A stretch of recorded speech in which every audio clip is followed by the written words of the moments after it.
একেবারে টাটকা ঝিঙে আর তার সাথে যদি হাফ কাপ আপনাদের কাছে আতপ চাল ভেজানো থাকে তাহলেই আপনারা বানিয়ে ফেলতে পারবেন এরকম একটি টেস্টি, হেলদি এবং বাইরেটা কুড়কুড়ে ও ভেতরটা নরম সুন্দর একটি বড়া, যেটা আপনারা সব কিছুর সাথেই খেতে পারবেন। আসুন দেখে নেওয়া যাক কী করে বানালাম। 1 কাপ আতপ চাল প্রথমে আমি জলের মধ্যে ভিজিয়ে রেখে দিচ্ছি। একবার ধুয়ে নিতে পারেন, যদি না ধোন, যদি প্যাকেটজাত পরিষ্কার চাল হয় তাহলে ধুয়ে না নিয়েও প্রায় 3-4 ঘন্টা ভিজিয়ে রাখতে হবে। এরপরে দেখুন বেশ মোটা মোটা করে আমি এখানে 3টে মাঝারি মাপের ঝিঙেকে কেটে নিয়েছি। ঝিঙে যত ফ্রেশ হবে স্বাদও তত ভালো হবে। এই ঝিঙের খোলাগুলো ছাড়িয়ে ভালো করে বেটে একটা আমি বাউলের মধ্যে রাখছি। এরপরে আমি এক এক করে আলাদা আলাদা সমস্ত জিনিস মিশিয়ে নেব। আজকে যে রেসিপি এনেছি সেটা অত্যন্ত হেলদি এবং টেস্টি।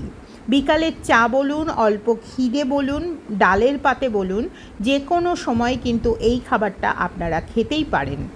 এই যেখানে আমি ঝিঙেটা বাটলাম সেই ঠিক একই ঝিঙের যে মিক্সির জারটা ছিল সেটা না ধুয়েই তার মধ্যে দিয়ে দিচ্ছি যে ভেজানো চাল ছিল সেই চালের খানিকটা অংশ দিয়ে এটাকে এর মধ্যে 1 ইঞ্চি আদা এবং 3-4টে কাঁচা লঙ্কা দিয়ে ভালো করে এটাকে বেটে ওই একই যে আমি ঝিঙে বেটে রাখলাম তার মধ্যেই দিয়ে দিচ্ছি। আলাদা জলের দরকার হবে না, কারণ ঝিঙে এবং চাল যে বাটলাম তার মধ্যে অল্প অল্প করে জল কিন্তু ছিল।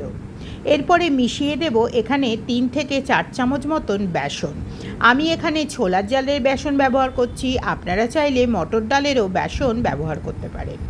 এরপরে আপনারা আপনাদের স্বাদ মতো কাঁচা লঙ্কা মেশাবেন কুচিয়ে। আমি অলরেডি বেটেছি বলে কাঁচা লঙ্কা 2টো মতন কাঁচা লঙ্কা মিশিয়ে নিলাম। স্বাদ মতো লবণ, এখানে আমি 1.5 চামচ লবণ, 1 চামচ হলুদের গুঁড়ো, 1 চামচ লঙ্কার গুঁড়ো এবং 1 চামচ জিরের গুঁড়ো দিলাম। এই সমস্তটা হাতে করে আমি ভালো করে মাখছি।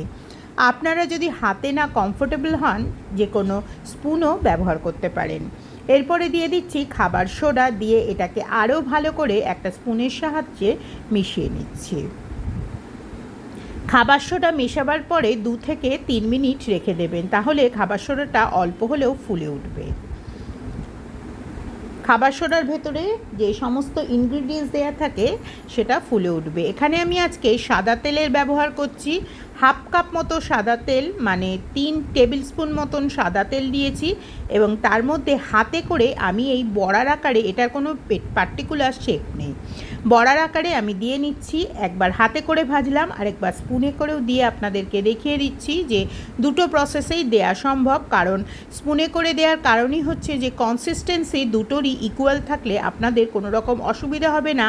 এবং গ্যাস দেখুন একেবারে দেবার সময় আমি কমিয়ে রেখেছিলাম, তারপরে মাঝারি মাপে। ব্যাস, বড়া তৈরি হয়ে গেল। ঝিঙে আর আতপ চাল দিয়ে সুন্দর টেস্টি বড়া। এর ওপর থেকে আমি দিয়ে দিলাম সামান্য একটু চাট মশলা, একটু লবণ ও একটু গোলমরিচের গুঁড়ো। দেখুন কতটা কড়কড়ে এবং কতটা সফট হয়েছে। কেমন লাগলো আমার আজকের এই নতুন রেসিপি অবশ্যই কমেন্ট করে জানাবেন। আগামীতে আমি আবারও ফিরবো আপনাদের কাছে নতুন রেসিপি নিয়ে।